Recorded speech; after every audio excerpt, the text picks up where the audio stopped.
There have been many disgusting statements made recently concerning allegations of improper conduct on my part.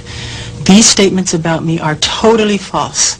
As I have maintained from the very beginning, I am hoping for a speedy end to this horrifying experience to which I have been subjected. I shall not in this statement respond to all of the false allegations being made against me, since my lawyers have advised me that this is not the proper forum in which to do that. I will say that I am particularly upset by the handling of this mass matter by the incredible, terrible mass media. At every opportunity, the media has dissected and manipulated these allegations to reach their own conclusions. I ask all of you to wait and hear the truth before you label or condemn me. Don't treat me like a criminal, because I am innocent. I have been forced to submit to a dehumanizing and humiliating examination by the Santa Barbara County Sheriff Department and the Los Angeles Police Department earlier this week. They served a search warrant on me which allowed them to view and photograph my body, including my penis, my buttocks, my lower torso, thighs, and any other area that they wanted. They were supposedly looking for any discoloration, spotting, blotches, or other evidence of a skin color disorder called vitiligo, which I have previously spoken about. The warrant also directed me to cooperate in any examination of my body by their physician to determine the condition of my skin, including whether I have vitiligo or any other skin disorder. The warrant further stated that I had no right to refuse the examination or photographs, and if I failed to cooperate with them, they would introduce that refusal at any trial as an indication of my guilt. It was the most humiliating ordeal of my life, one that no person should ever have to suffer. And even after experiencing the indignity of this search, the parties involved were still not satisfied and wanted to take even more pictures. It was a nightmare, a horrifying nightmare. But if this is what I have to endure to prove my innocence, my complete innocence, so be it. Throughout my life, I have only tried to help thousands upon thousands of children to live happy lives.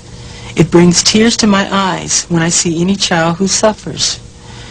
I am not guilty of these allegations, but if I am guilty of anything, it is of giving all that I have to give to help children all over the world. It is of loving children of all ages and races. It is of gaining sheer joy from seeing children with their innocent and smiling faces. It is of enjoying through them the childhood that I missed myself. If I am guilty of anything, it is of believing what God said about children. Suffer little children to come unto me, and forbid them not, for such is the kingdom of heaven. In no way do I think that I am God, but I do try to be God-like in my heart. I am totally innocent of any wrongdoing, and I know these terrible allegations will all be proven false. Again, to my friends and fans, thank you very much for all of your support. Together, we will see this through to the very end. I love you very much, and may God bless you all. I love you. Lisa, did you ask Michael about the charges? Did the two of you talk about the impact of the marriage on the allegations? Absolutely not. He called, I was in touch with him through the whole process of this charges going on. I was talking to him when he disappeared. I was actually supposed to go to San Juan, Puerto Rico when he left and disappeared, and I got a call that he wasn't going to be there, and I was actually part of the whole thing with him, but talking to him on the phone. So I didn't... Did you say to him, are they true? No, I didn't. No, I actually did not.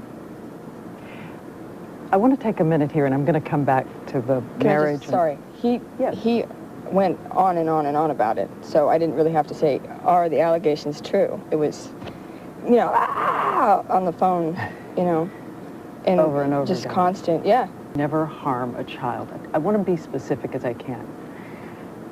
Did you ever, as this young boy said you did you ever sexually engage, fondle, have sexual contact with this child or any other child? Never, ever. I could never harm a child or anyone. It's not in my heart. It's not who I am. And it's not what I'm not even interested in that. And what do you think should be done to someone who does that? To someone who does that, what I think it should be done, gee, I think they need help in some kind of way, you know? How about the police photographs, though? How was there enough information from this boy about those kinds of things? The police photographs that they took of me. Yes. There was nothing that matched me to those charges. There was nothing. There was nothing that concurred. That's why I'm sitting here talking to you today. There was not one iota of information that was found that could connect me. So when we've heard that there was a marking nothing. of some kind. No markings. No markings. No. Why am I still here then? You're not going to ask me about that, are you? Sorry, about the markings. You can volunteer. No, I'm just... The point is that when that finally got concluded that there was no matchup, then it was printed this big, as opposed to how big it was, what the matchup was supposed to be. It didn't work. It isn't so. Aware that Jordan Chandler or his family on his behalf filed a lawsuit against you. Yes. Phone call between the father and stepfather at the center of the child molesting accusations. This man is going to be humiliated beyond belief. He will not believe it. He will not believe what's going to happen to him. Beyond his worst nightmares. Sell one more record. If I go through with this, I win big time. I will get everything I want. There will be the story for it. You're beyond this. I know. Respected. Well, Mr. Bashir's full knowledge. Michael had his own behind-the-scenes camera documenting the major interviews. The quality of the audio and video may be a bit raw at times, but it will enable you to see and hear the interviews as they actually happen, and will allow you, the viewing audience, to draw your own conclusions. And while Michael Jackson has provided this footage to us, he has absolutely no control over the editorial content of this program. But who is Martin Bashir? And how did he get an exclusive interview with one of the most reclusive top stars the world has ever known? In 1995, this little-known British journalist caused an uproar when his sensational interview with Princess Diana revealed details of her extramarital affair. Since then, he has scored interviews with some of England's most notorious newsmakers, becoming somewhat of a celebrity himself. Martin, quick word for the evening news. His interview with Jackson was, as he put it, a request to show me the real man. But show me everything, make nothing off limits. Michael agreed, and the first interview was scheduled for the summer of 2002. In these photos of one of Bashir's interviews with Jackson, you can see the camera that captured the footage you were never meant to see. It's mounted right there on the light stand. This is the view it was capturing at the last interview. And this is the shot from the very first interview at Neverland. The man adjusting the lens. And now this is on. Okay, so can we have silence in the house? Yeah.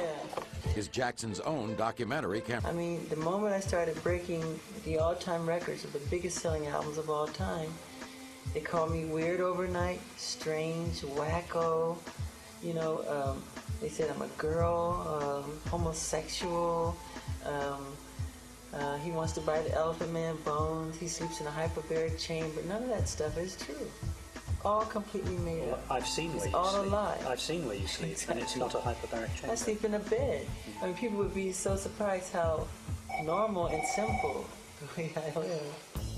Most people would have a very hard time thinking Michael Jackson's life was normal or simple.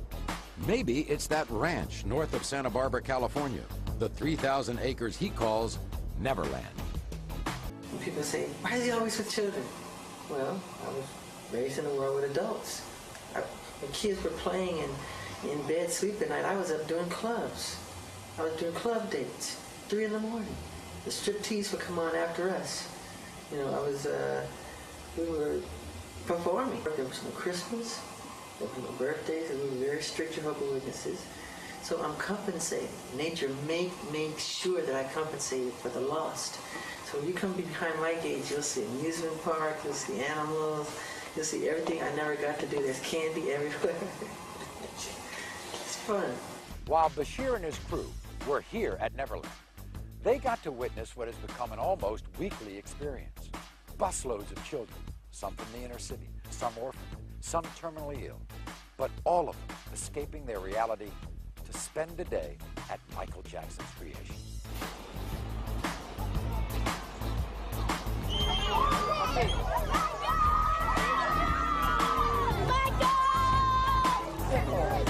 Listen, kids.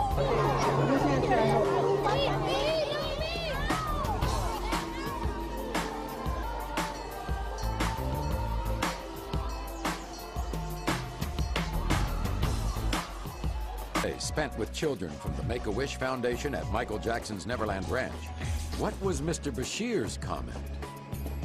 We'll quote directly from his appearance on ABC's Primetime Thursday.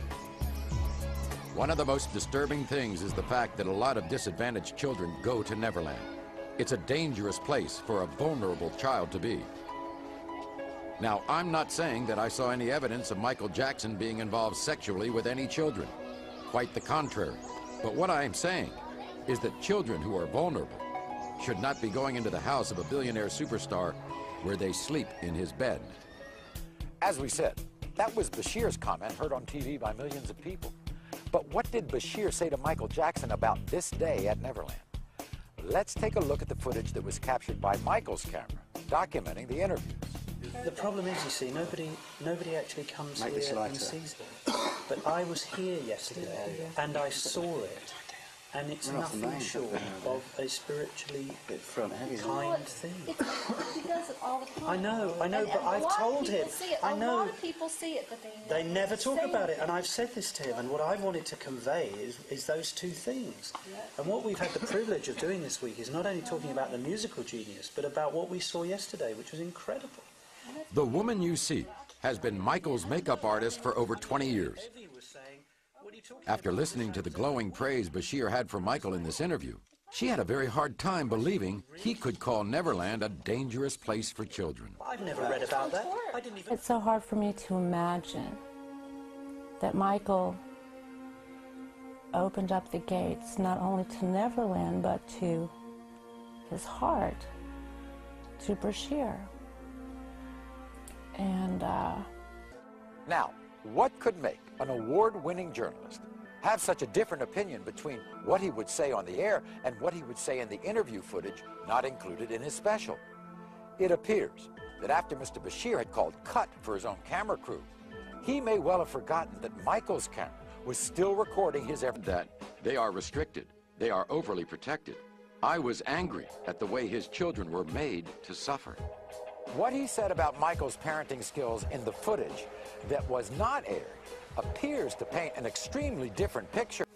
One of the things that I noticed about you over the last year is your relationship with your children. And I have to say to you, and I didn't know you before, and you haven't put on a front, your relationship with your children is spectacular. I love them. And in fact, it almost makes me weep when I see you with them, because your interaction with them is just so natural, so loving, so caring. Thank you so much. And everybody who ever comes into contact with you knows that. I'm crazy. I would die for them. I'm crazy about them. And I tell them. I look into their eyes every day. I make sure I do it. I say, look at me. I say, I love you very much. In your eyes. What they actually say to you is they love you and you say, I love you more. That's what you say every single time. Say that, right? That's your phrase, and I've heard it. I've heard it once, I've heard it a million times. Yeah, and some years ago, you yourself were about to embark on a tour, and allegations were made about you and children. What about 1993? What happened? What was Michael Jackson doing? because they don't know me. They don't know me. All that was false. Complete innocent guy. I would never do that. I would slit my wrist if I would hurt you. he would never hurt a child. Never. It's not in him. No way. He would never do anything inappropriate with a child.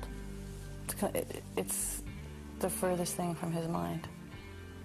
When those allegations came, 93, I think it was devastated. I mean, talk about going for the jugular. I watched Michael after they accused him of that child molestation. But At first he was a little lonely and all, but he never stopped because he knew it wasn't the truth, and he never stopped loving children. No, that's what I admire about him. He keeps going. He's not going to give up. And he's going to still give to all of us. I just know it. And Brashears will come and go. You know? Michael will live forever. He was never indicted. I said he was never charged. He was never anything. Now, they came in this house, right? And they tore this house apart. They went in my mother's safe. They went in, and they tore it up, and they went in my mother's high blood pressure pills, and they were looking at. I mean, just what were they looking for? They were trying to get some crap on Michael that was not true. What hurts you most? When they lie. They did it to try and belittle me, to try to take away my pride. But I went through the whole system with them, and at the end, I wanted the public to know that I was okay, even though I was hurting. What happened when they arrested you? What did they do to you? They were supposed to go in and just check fingerprints and do the whole thing that they do when they take somebody in. They manhandled me very roughly. My shoulder is dislocated, literally. It's hurting me very badly. I'm in pain all the time. See this arm? This is as far as I can reach it. Same with this side over here. Because of what happened at the police station? Yeah, at the police station. And what they did to, if you saw what they did to my arms,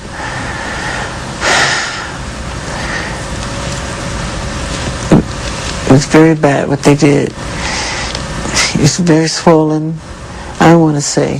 What happened? You'll see. We were given this photograph said to be taken after Michael Jackson was released on bail.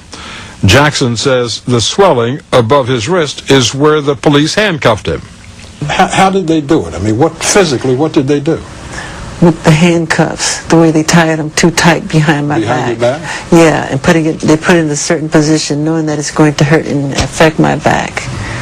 Now I can't move. It keeps me from sleeping at night. I can't sleep at night. And Jackson says there was more. One time I asked to use the restroom, and they said, sure, it's right around the corner there. Once I went in the restroom, they locked me in there for like 45 minutes. There was doo-doo, feces thrown all over the walls, the floor, the ceiling, and it stunk so bad. Then one of the policemen came by the window and he made a sarcastic remark. He said, does it smell good enough for you in there? How do you like the smell? Is it good? And I just simply said, it's all right. It's okay. So I just sat there and waited. For 45 minutes? Yeah, for 45 minutes, about 45 minutes. And then one cop would come by and say, oh, you'll be out in a second. You'll be out in a second. Then there would be another 10 minutes added on, then another 15 minutes added on. They did this. I allowed a family to visit and spend time in Neverland. Neverland is my home. I allowed this family into my home because they told me their son was ill with cancer and needed my help. Through the years, I helped thousands of children who were ill or in distress. These events have caused a nightmare for my family, my children, and me. I never intend to place myself in so vulnerable a position ever again. I love my community, and I have great faith in our justice system. Please keep an open mind and let me have my day in court. I deserve a fair trial like every other American citizen. I will be acquitted and vindicated when the truth is told. Nunca viram Michael tendo um ataque. Nunca o ouviram gritando com alguém. Mas sua carreira estelar foi ofuscada por terríveis acusações. Não importa se você é o Michael Jackson ou se é Jesus Cristo, não moleste crianças. O Michael Jackson era inocente de todas as acusações. Por isso, quando Michael Jackson morreu, muitos se perguntaram, apesar de sua morte ter sido provocada por abuso de medicamentos, será que ele já não estava em frangalhos há anos? 5 de junho de 2009. O dia começa como qualquer outro em Los Angeles, na Califórnia. Ouvem-se rumores de que Michael Jackson está em estado grave. Paramédico 33, qual é o endereço da emergência? Tudo começa com uma ligação desesperada para a emergência. Oi, senhor, eu preciso de uma ambulância o mais rápido possível. Qual o problema? Diga o que aconteceu. Temos um senhor aqui que precisa de ajuda. Ele não está respirando. Ele não respira e estão tentando a massagem, mas ele não... Quantos anos ele tem? Ele tem 50 anos, senhor. Em 2007, escrevi um livro sobre Michael Jackson, em que dizia que ele havia sido condenado pela mídia. Viu Michael na noite anterior? Isso. Ele estava bem? Estava bem. Totalmente bem? Totalmente bem.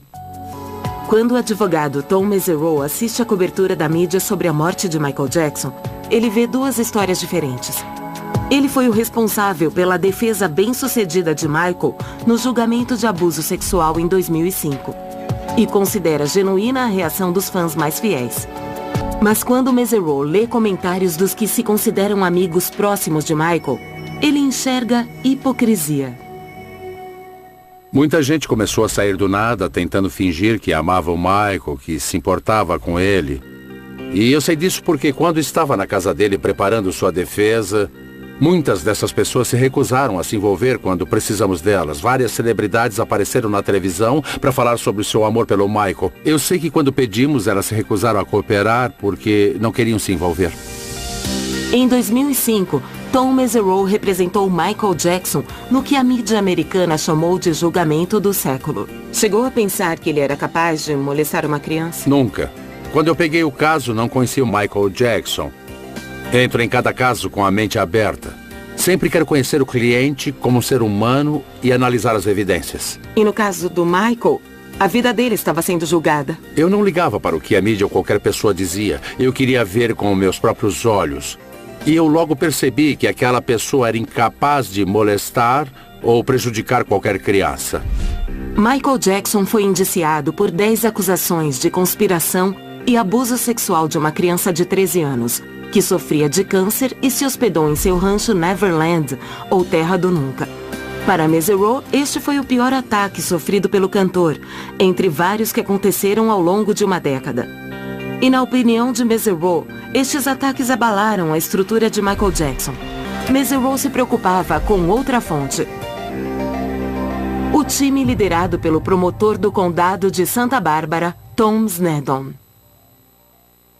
Ele era obcecado a ponto de ser absurdo. E acho que o que prova isso é o fato dele pedir para um júri de acusação indiciar o Michael Jackson por conspiração para sequestrar uma criança pelo cárcere de uma família por extorsão criminosa. E, além disso, por falsas acusações de abuso sexual infantil. Na visão desse promotor, o Michael Jackson usava o rancho Neverland como um lugar sinistro para atrair crianças. Paul Rodrigues foi o representante dos jurados no julgamento por abuso sexual de 2005. Ficou parecendo que o promotor tentava de tudo para convencer o júri a olhar para as coisas do jeito dele, independentemente das evidências. Parecia até que era uma vingança contra o Michael e que ele queria dar um jeito antes de se aposentar. A imprensa transformou o julgamento de Michael Jackson em um circo midiático. Uma pesquisa do caso feita pelo advogado Tom Mesereau o convence de que defender o cantor pode ser um grande risco pessoal, mas valia a pena correr este risco. Quando pegou esse caso, todos acharam que era impossível vencer, acharam que você era louco por representar o Michael Jackson. Muitos amigos e colegas disseram que o resto da minha carreira seria definido pelo julgamento do Michael Jackson e que eu não iria ganhar o caso. 4 anos depois, Michael Jackson está morto. O necrotério do condado de Los Angeles determina que a morte do cantor foi um homicídio, causado por intoxicação aguda resultante de níveis letais de sedativos combinados ao anestésico Propofol. Para Mesereau, a causa da morte vai além do que aconteceu no dia da morte de Michael Jackson. O evento fatal foi a culminação dos 16 anos de tortura enfrentados por Michael. Este período teria sido começado com uma decepção. Ele tinha um contrato de 890 milhões de dólares assinado com a Sony. As turnês dos shows Bad e Dangerous foram as mais lucrativas de todos os tempos. Apesar de todo o sucesso, Michael Jackson nunca se esquece de um detalhe, que para ele é muito importante: garantir que pessoas menos favorecidas tenham uma chance. Quando fomos para a Europa para fazer a turnê de Bad, em todas as cidades visitávamos um hospital infantil e ele comprava algum equipamento. Não era um hospital a cada turnê. Era em cada cidade. Tina Kukos foi jurada durante o julgamento de 2005. Ela me conta que a relação de Michael com as crianças era inocente. A relação que existia entre as crianças e o Michael Jackson era genuína. Bom, ele obviamente adorava crianças, mas não tinha nada sexual. O advogado de Michael Jackson em 2005, Tom Mesereau, acredita que os Chandlers tinham segundas intenções. Foi o que eu pude concluir quando analisei esse capítulo específico da vida do Michael Jackson. Para mim parecia que eles esperavam muito do Michael e quando não conseguiram, surgiram alegações. O pai aparentemente queria ser roteirista. Eu acho que teve algum êxito em pelo menos 1 ou 2 projetos. Mas eles queriam proximidade com o Michael Jackson. E todo mundo que conhecia ele achava que ia lucrar de alguma forma.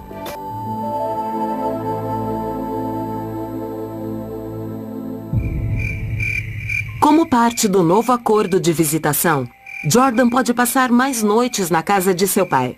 Evan Chandler convida Michael Jackson para dormir em sua casa com seu filho e permite que os dois dividam a mesma cama. Tarde da noite, o pai vai checar os dois e encontra Michael Jackson abraçado com seu filho, no que considera uma posição comprometedora.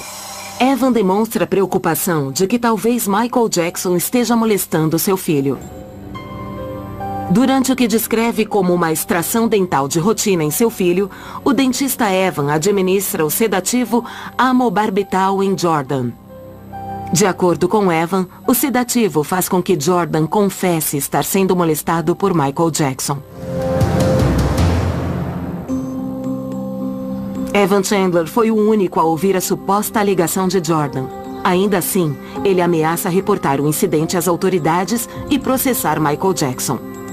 Michael Jackson teria pagado $20 milhões à família.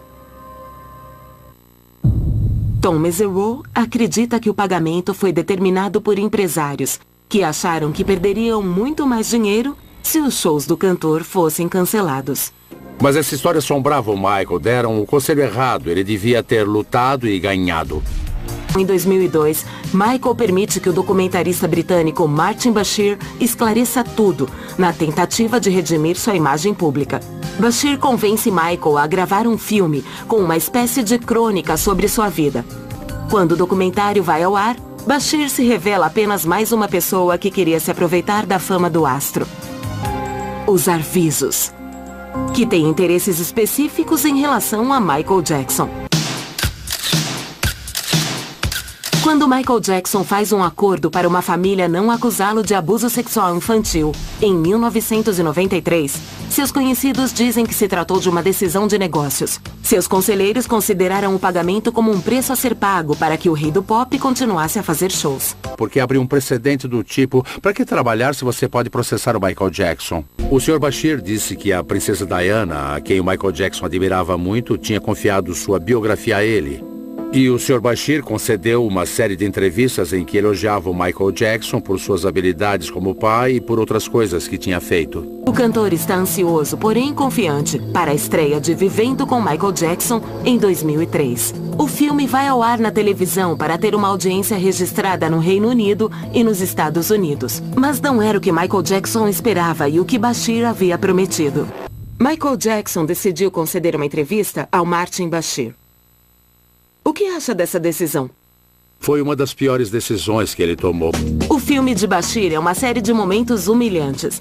E o mais polêmico pode ter sido uma armação do documentarista. A imagem de Gavin Arvizo, um paciente de câncer que Michael havia ajudado, apoiando a cabeça no ombro do artista, ganhou a primeira página de tabloides em todo o mundo. O documentário, gravado para libertar Michael Jackson da polêmica acusação de abuso sexual de 1993, acabou causando problemas ainda maiores. O artista sentiu-se traído por Bashir. O Michael Jackson não disse que os dois dormiram juntos na cama. O que ele disse foi: o Gavin Arvizo dormiu na minha cama e eu dormi no chão. E o Michael foi usado, manipulado e arruinado pelo Sr. Bashir, na minha opinião. Assim que Snedon assiste ao documentário produzido por Bashir, decide usá-lo contra Michael Jackson. Ele indicia o popstar que perseguia havia mais de uma década. O filme que Michael acreditava poder defendê-lo dos rumores sobre abuso de crianças acabou alimentando os tabloides e a promotoria do condado de Santa Bárbara. Agentes da polícia invadem a propriedade que Michael Jackson considerava seu santuário. Novas acusações contra o rei do pop são feitas. A promotoria alegava que o Michael não tinha molestado o menino antes ou durante o documentário feito pelo Bashir, mas depois como consequência. É isso mesmo. E eles começaram a afirmar que o jovem tinha sido molestado depois do documentário do Bashir. E para o horror deles, a defesa mostrou um vídeo em que esse jovem, seus irmãos e sua mãe elogiavam o Michael por ser a melhor pessoa que eles já conheceram. Nesse momento, a promotoria mudou sua teoria e tentou dizer que o abuso sexual começou depois que o nosso vídeo tinha sido gravado. Então foi um processo de 2 passos. Mas tudo foi um absurdo. Isso não seria possível, mas o promotor mais interessado alterou uma lei significativa que o ajudou a montar o caso. É verdade que o Tom Sneddon aprovou uma lei no estado da Califórnia especialmente voltada para o Michael Jackson? Depois do incidente de 1993, em que um jovem começou a fazer acusações por causa do acordo, se negou a cooperar com o Sr. Sneddon e assim o Michael Jackson nunca foi acusado criminalmente. O Sr. Sneddon se empenhou bastante para aprovar uma lei na legislatura do estado da Califórnia. E essa lei facilitava o uso de evidências de casos anteriores similares, por assim dizer. É um dos estatutos que mais favorecem a promotoria no país em casos de supostos abusos sexuais. Os que assistiam ao caso de perto revelaram que a família Arvizo mais parecia um bando de golpistas do que amigos de Michael Jackson. O Michael era muito ingênuo, muito bondoso, muito gentil. Queria mesmo ver aquela criança curada do câncer. Ele praticamente transformou aquilo numa causa que faria de tudo para defender, mas a família começou a querer mais e mais e mais, e ele começou a ficar incomodado com eles. Até o Chris Tucker avisou, dizendo que tinha alguma coisa errada. Tenha cuidado, Michael. Uma coisa levou a outra e ele acabou em um julgamento.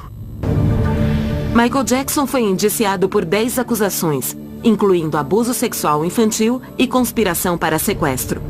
Eu sou responsável por isso. A culpa foi minha, porque ele machucou as costas naquela manhã em uma caminhada por Neverland.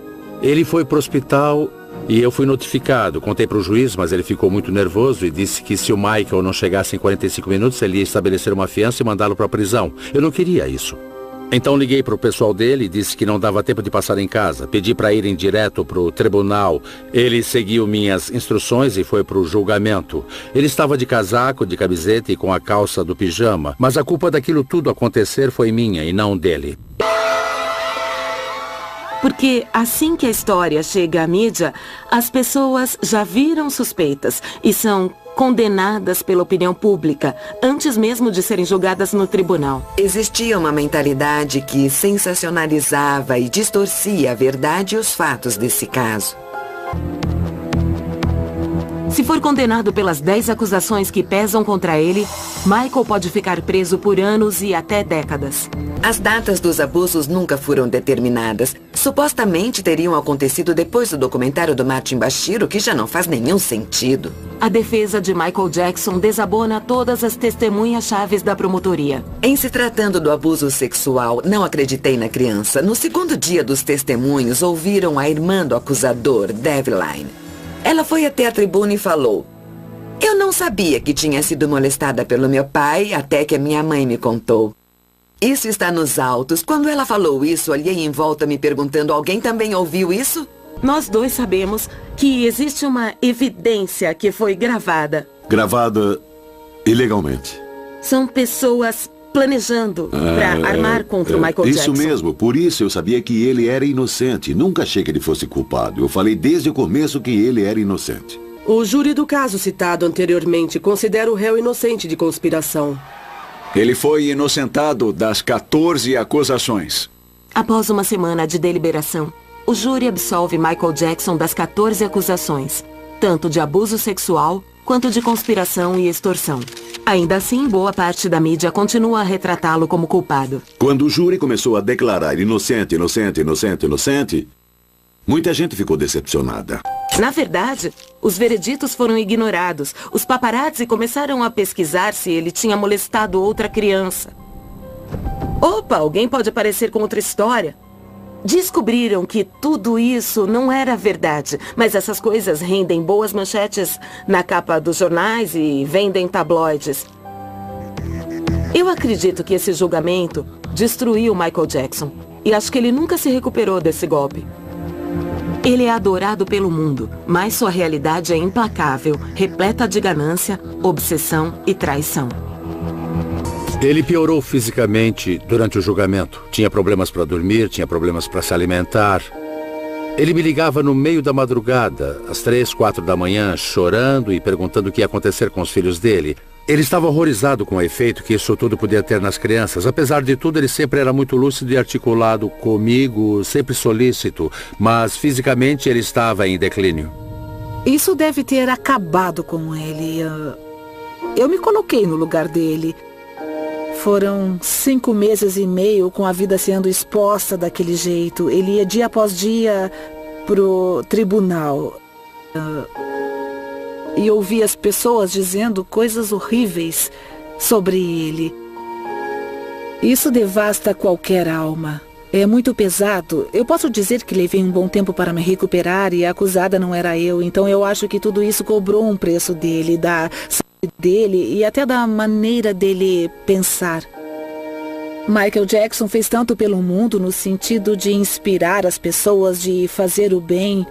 Não entendo como muita gente não gostava dele, não entendo. Só por causa de acusações falsas, de presunções de que ele se comportava de um certo jeito porque tinha dinheiro ou que ele era esquisito. E daí, sabe, todo mundo é estranho de um jeito ou de outro.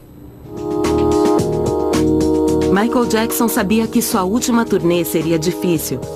E mais do que qualquer coisa, ele queria mostrar a seus filhos como era ver o rei do pop no palco.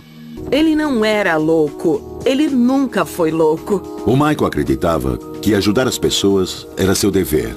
Michael Jackson ajudou mais pessoas ao redor do mundo do que qualquer artista mais recente que eu consiga imaginar.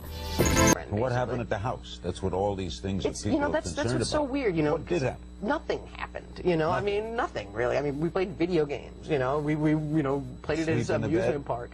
Well, the thing is with that whole thing is that, you know, they go, oh, you slept in the same bedroom as him. It's like, I don't think you understand. Michael Jackson's bedroom is 2 stories. And it has like 3 bathrooms and this and that. So when I slept in his bedroom, yeah, but you have to understand the whole scenario. And the thing is with Michael is that he's not very good at explaining himself, and he never really has been, because he's not a very social person. I mean, you're talking about someone who's been sheltered and sheltering himself also for the last like 30 years, or you know, and so he's not very good at communicating to people and not very good at conveying what he's actually trying to say to you. And so when he says something like that, you know, people, you know, he doesn't quite understand why people react the way that they do. Make of what he's going through now. Like, you know, like I said, it's unfortunate, and you know, it's a circus right now. What did you think of the charges against him?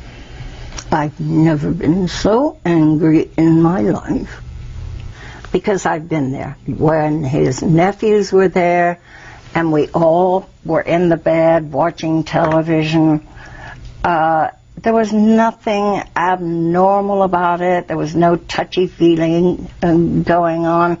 We laughed like children. And we watched a lot of Walt Disney. There was nothing odd about it.